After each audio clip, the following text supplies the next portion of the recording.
nova série de ficção científica da Netflix. E se você me conhece bem, você sabe que eu sou aquele louco da ficção científica, então eu já assisti a temporada inteira e hoje nós vamos fazer uma análise técnica mais final explicado. Se você ainda não é inscrito aqui no canal, te convido a se inscrever aqui embaixo, ativando as notificações. E se você não me segue lá no Instagram também, faça isso, vai lá bater um papo comigo, ver meus stories e dar uma de forma. Eu vou fazer uma análise técnica conforme eu vou explicando cada pedaço da história, até a gente chegar no final, que aí eu faço um final explicado. Se seu objetivo for simplesmente ver o final de análise do que eu achei da série conforme a gente for falando dos episódios, então te convido a assistir esse vídeo e senta que lá vem história. A história se passa num futuro não tão distante quanto uma série. Eu até achei um pouco estranho, porque normalmente a gente apresenta o mundo, apresenta os personagens, pra só então a gente começar a quebrar com essa normalidade. Eu acho que o fato da série ter apenas 10 episódios é o motivo deles terem acelerado um pouco essas coisas. Mas o mais interessante é que cada episódio tem um incidente incitante próprio, ou seja, tem um conflito pequenininho dentro de cada episódio que eu já vou falar com vocês sobre isso. Quanto aos efeitos especiais, eles não são o Rei Leão da vida, mas ok, dá pra aceitar a qualidade porque é uma série. Nós vemos que Nico, uma ex-astronauta que já tinha liderado missões espaciais, é convocada para descobrir para onde esse artefato está enviando sinais. O problema é que agora ela já tem uma família, o seu marido Eric e a sua filha Jenna. Nós temos um pulo temporal de um mês e aí a gente vê a Nico ser acordada dentro da nave Salvari porque eles estão tendo problemas no sistema. Esse é um tropo muito comum da ficção científica. Tropo é quando você tem um clichê de enredo. Então aquelas histórias de astronauta perdido no espaço, um vírus alienígena que infecta toda uma nave, um astronauta que está dormindo na câmara de estasis, né, para poder acordar somente no objetivo, mas ele é acordado antes da hora por causa de algum problema. Então esses clichês estão bem presentes nessa série. O objetivo da nave é chegar na estrela Canis Majoris, de onde o sinal está sendo emitido. Porém, quando a Nico acorda, eles ainda estão na estrela Sirius, porque a posição do seu destino era uma ilusão de ótica causada por uma nuvem de matéria escura. Ela então acorda parte da equipe para montar um novo plano de trajeto, contornando essa matéria escura. Aqui a gente vê bem a interação entre os personagens, principalmente a do ex-capitão da Salvari, dessa nave principal, que é o Ian, e ele tá meio mordido porque colocaram a Nico ao invés dele como capitão. Por causa disso, esse ex-capitão, o Ian, ele se reúne com alguns tripulantes e aprisionam a Nico de volta na câmara de estase. Assim ele recupera o controle da nave e pode fazer o que bem entender. E é exatamente o que ele faz. Contrariando todas as instruções da ex-capitã, o Ian faz uma manobra com a nave que faz fritar todos os sistemas. E aí, quando a nave está prestes a explodir, a chefe de engenharia, que se chama August, vai na câmara de estase e acorda Nico. E aí, durante esse processo de tentar retomar o controle da nave, acabar com os vazamentos, acabar com os curtos-circuitos, o Ian ataca Nico e ela, no momento que se defende, acaba fazendo ele ser eletrocutado. Agora, uma coisa que eu quero mencionar é que em todas as cenas de ação parece que é uma novela indiana. Vocês já viram novela indiana? O povo dá um zoom dramático assim na cara da pessoa, dá uma girada de câmera, um panorâmica. Gente, é umas coisas super caóticas, super brega e infelizmente essa série, quando tem cena de ação, ela faz muito disso. E outra coisa que ela faz durante as cenas de ação é colocar uma trilha musical horrível. Não tem nem como dizer que não é legal, que não é compatível. Não, é horrível. Na primeira vez que teve uma cena de ação e começou a tocar uma música de eletro, de rock, eu literalmente pausei a Netflix achando que tinha aberto, sei lá, um pop-up. E aí eu fui procurar em qual aba que estava tocando música, e aí que eu me toquei que estava vindo da própria série. A sorte é que isso só aconteceu umas 4 ou 5 vezes. Então o lado bom da série compensa os erros. Então, voltando para a história, a gente tem também uma trama B, que acontece lá na Terra com o marido da Nico, o Eric. Ele trabalha para o governo sobre a General Debois, que também é a chefe da Nico, e ele tem o trabalho de identificar o que é o artefato, o que é aquela torre de cristal. E conforme ele vai progredindo de uma forma bem lenta comparada à trama principal, ele vai percebendo que aquilo dali tem relação com o som, só que ele não consegue progredir mais do que isso. Ao mesmo tempo, a gente tem também a Harper, que é uma influenciadora digital com 50 milhões de seguidores e que está tentando conseguir informações para vazar nas suas mídias. E é assim que ela faz um acordo com o Eric. Ele entrega para ela os dados do artefato se ela conseguir encontrar alguém que pudesse decodificar a mensagem. De volta à nave, a tripulação está meio dividida quanto ao que aconteceu com Ian, mas eles acabam tendo que se unir para poder superar as adversidades. Aliás, isso é uma das coisas mais interessantes dessa série. Ela segue um modelo bem mais clássico de roteiro de série, em que cada episódio tem um conflito próprio. Essa estrutura é a estrutura da televisão, porque quando a pessoa ligava lá no canal e estava passando a série, ela não necessariamente precisava ver todos os episódios. Ela podia sentar e assistir aquele episódio porque ele tinha um arco completo, um conflito com começo, meio e fim. Agora que a gente está nessa era de streaming, de Netflix, Hulu, Amazon Prime, essas coisas todas, normalmente as séries têm uma estrutura mais de filme, como se fosse um filme gigante com gancho entre cada episódio. Então é bem legal ver esse modelo clássico sendo usado ainda hoje em dia, porque de certa forma ele prende as pessoas. A única coisa ruim que aconteceu é que eles tiveram que criar muitos conflitos diferentes e acabaram caindo dentro do clichê que eu já falei com vocês. Astronauta perdido, vírus, essas coisas todas. Então vamos falar um pouco sobre as adversidades que eles encontram. Primeiro, eles precisam de mais oxigênio porque seus tanques esvaziaram bastante. Para isso, eles pousam em um planeta para extrair um cristal que tinha oxigênio na sua composição. O que eles não esperavam é que um dos tripulantes, sem saber, leva um vírus para dentro da nave, que mata 2 membros da equipe antes que pudessem encontrar uma cura. Quando eles finalmente encontram a cura, eles acham que está tudo tranquilo e que eles podem voltar para suas câmaras de estasis, que é aquela cama que faz toda a tripulação adormecer até chegar no objetivo.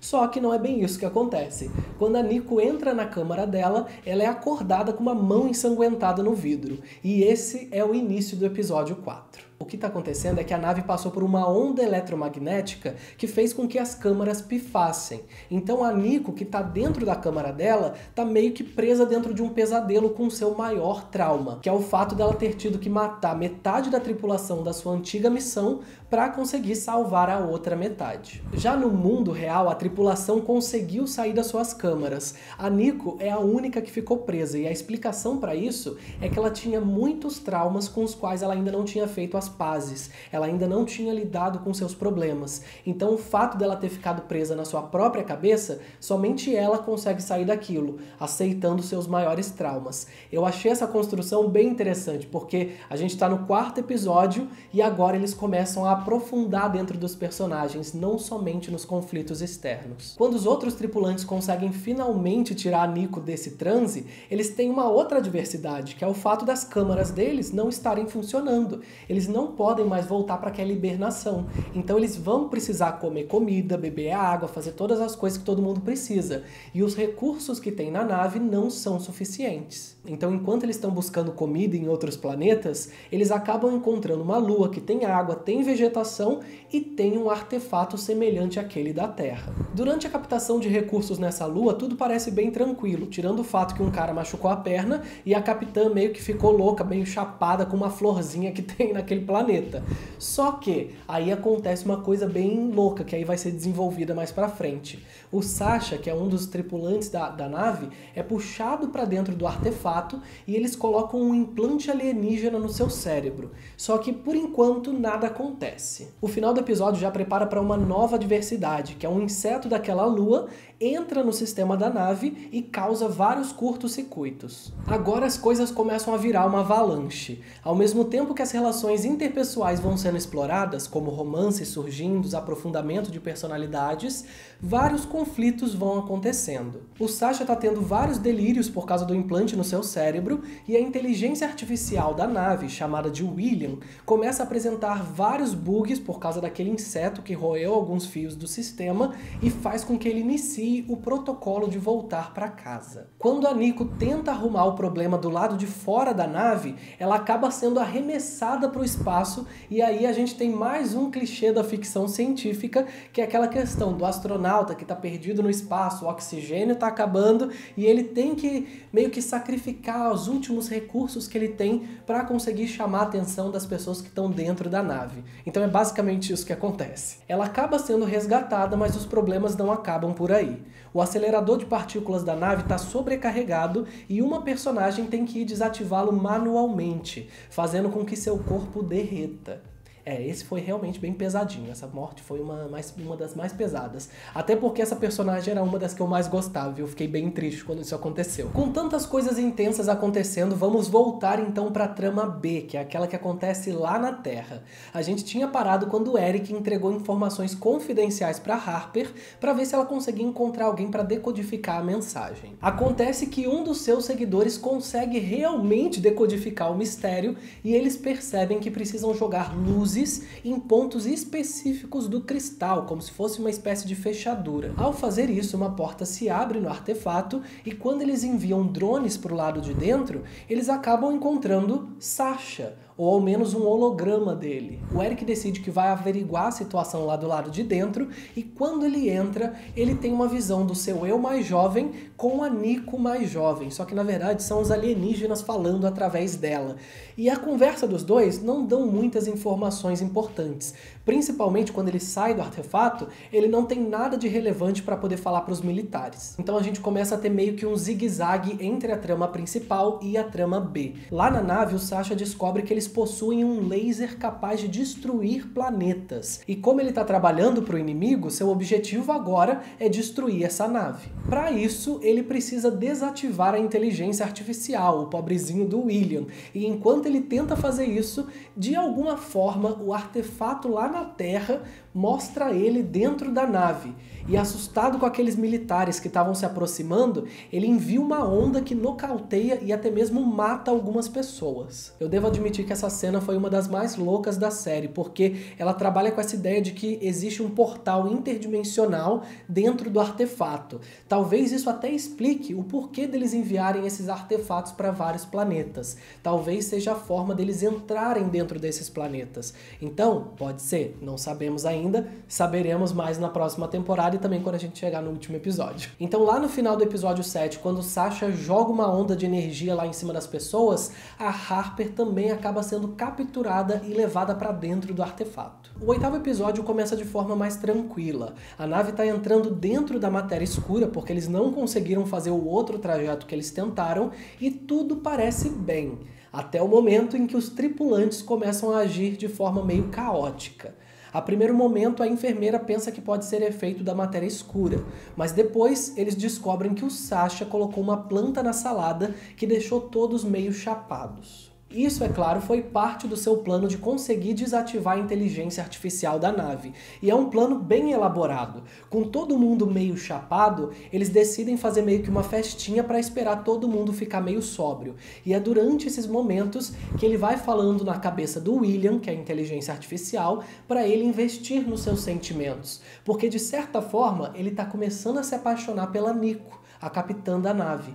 E aí os dois têm uma noite romântica, se é que vocês me entendem, e quando ela volta à sua sobriedade, né, a Nico volta a ficar sóbria, ela se sente um pouco envergonhada daquela situação e pede que ele delete essa informação da sua memória. É nesse momento que ele começa a ter alguns bugs, porque ele não consegue processar as emoções ao mesmo tempo que está passando na matéria escura, é muita coisa para sua cabeça ou para seu HD, sei lá.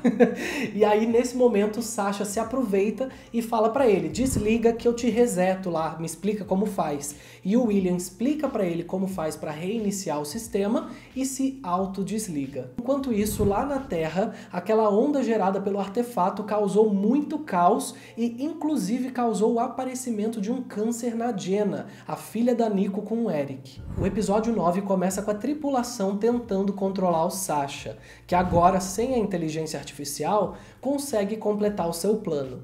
Ele fez com que o programador, o Javier, tivesse uma morte cerebral e colocou a nave em curso de colisão com um buraco negro. A tripulação é obrigada a entrar numa nave de escape, enquanto a Nico fica para trás tentando salvar a nave principal. Novamente a gente tem uma música péssima para cenas de ação, só queria comentar isso. A Nico consegue entrar em contato com o William através da sua câmara de estase e ele se reativa em tempo de pararem o Sasha. Para conseguirem sair da rota do buraco negro, porém, eles precisam usar a bateria do implante que estava no cérebro do Sasha, e só assim eles conseguem sair da matéria escura e reencontrar o restante da tripulação. E na trama B, durante esse 9º episódio, a gente vê que a Harper consegue sair de dentro do artefato, mas ela tá com um desses implantes alienígenas no cérebro. Ela diz pro Eric que Ela diz pro Eric que pode ajudar a sua filha se ele ajudar ela a sair dali. O 10º e último episódio é o episódio do final explicado, então vamos lá. A tripulação da Salvari se aproxima do planeta que eles tanto buscaram e percebem que existe realmente uma civilização por lá. Eles pousam a nave e entram em uma espécie de caverna, na qual eles encontram uma criatura que parece ter evoluído de um morcego. Essa criatura está claramente mais assustada deles do que o inverso, e então uma voz fala em inglês. Essa voz vem de uma inteligência artificial que explica muitas coisas que estavam em aberto. A primeira questão é como que ela sabe falar inglês, e a explicação para isso são as inúmeras transmissões que a Terra tem enviado ao espaço desde a criação do rádio. Em seguida, ela explica que o planeta que eles buscam não é esse. A civilização dali se chama Zakir, e eles também foram visitados por um artefato semelhante ao da Terra 5 anos atrás. Esse artefato vem de um planeta chamado Acaia, e o seu povo dizimou aquela população. Por isso a criatura meio morcego estava com tanto medo deles. Ela era uma das últimas sobreviventes ao ataque. Sabendo disso, o William, que é a inteligência artificial da nave, usa das informações contidas no implante do Sasha para tentar obter mais respostas. Eles descobrem que os Akaias são um império intergaláctico de 336 sistemas solares e que eles estão crescendo em direção à Terra. A Nico decide então ajudar os sobreviventes daquele planeta, destruindo o artefato com um laser da nave. Mas assim que eles fazem isso, 5 naves Akaias aparecem e explodem o planeta. O que dá para entender é que aquela torre de cristal é uma espécie de teste, de que se você aceita os implantes, você passa a ser amigo do Império Acaia. Mas se você recusa, ou seja, por exemplo, explodindo a torre de cristal, é considerado como se você quisesse guerra. Basicamente, a filosofia deles é o seguinte: se não fazem parte do nosso império, são nossos inimigos, e portanto serão destruídos. A Nico então coloca a nave em direção à Terra para avisar que eles estão numa guerra iminente. Enquanto isso, na trama B, o Eric ajuda a Harper a fugir do acampamento militar em troca da cura para sua filha, que havia contraído o câncer do artefato. A única coisa que a mulher fala para ele é para ele levar ela para dentro do artefato e tudo vai ser resolvido. Nas cenas finais, a gente vê então a influenciadora divulgando para o mundo inteiro que os Akaias são amigos e que querem nosso bem. Vale também mencionar que um tempo atrás, o William, que é a inteligência artificial da nave, tinha criado uma versão da Nico para conseguir treinar como expressar suas emoções. E quando ele tenta deletar essa versão da inteligência artificial que ele criou, essa versão se transforma em uma outra pessoa, que provavelmente vai ser melhor explorada na próxima temporada. A narrativa da série, se for renovada, vai ser a da luta contra o Império Acaia, e a forma como eles vão fazer isso é através de alianças com cada um desses 336 sistemas que estão sob o seu domínio. O inimigo do meu inimigo é meu amigo, e essa é a frase que eles falam durante a série. Se eles forem seguir essa ideia, ela tem tudo para ser realmente incrível. 336 sistemas solares, 336 espécies. Ela pode seguir as linhas de Doctor Who, de Star Trek, que vai mostrando várias raças diferentes. Pode ser algo realmente muito interessante. Agora, eles correm o risco de se tornarem uma coisa maçante, se eles ficarem muito repetitivos, ficarem usando muitos clichês. Então eles têm que tomar cuidado, eles têm que planejar bastante a história. O que eles acertaram, pelo menos na minha opinião, foi ter dedicado alguns episódios para explorar personagens. Porque como a história é uma coisa que a gente já viu antes, por mais que tenha uma coisa original aqui e ali, é uma história similar a muitas outras. Então o mais interessante para nós, como público, são os personagens e a interação entre eles. Então eu gostei que eles fizeram isso. E o fato deles estarem matando personagens sem nem se importar, eu achei isso intrigante. Bem Game of Thrones dele. Pode ser uma saída legal também para a série. Então, só pra gente concluir, conforme eu falei na análise, a série tem uns pontos negativos bem gritantes, como por exemplo a direção de cenas de ação, a trilha musical, alguns pontos de enredo são um pouco inconsistentes, um pouco clichês, Mas, na minha opinião, que sou uma pessoa que gosta de ficção científica, eu achei que os pontos positivos balancearam os pontos negativos. Principalmente por causa dessa questão que eu falei com vocês de ter um conflito fechado para cada episódio, eu achei que eles têm um bom timing para esses acontecimentos. Então, mesmo que você se incomode com alguma coisa, é possível que você se sinta preso pela história para saber o que vai acontecer logo em seguida. Se você já assistiu essa série, coloca aqui nos comentários o que você achou, se você está esperando uma nova temporada, e se você ainda não me segue lá no Instagram, entra lá, coloca a hashtag eu vim do YouTube, que aí eu vou entrar no seu perfil e vou fuçar um pouco. Se você gostou do vídeo de hoje, clica no gostei aqui embaixo, se inscreve no canal, ativa a notificação e eu vejo vocês no próximo episódio.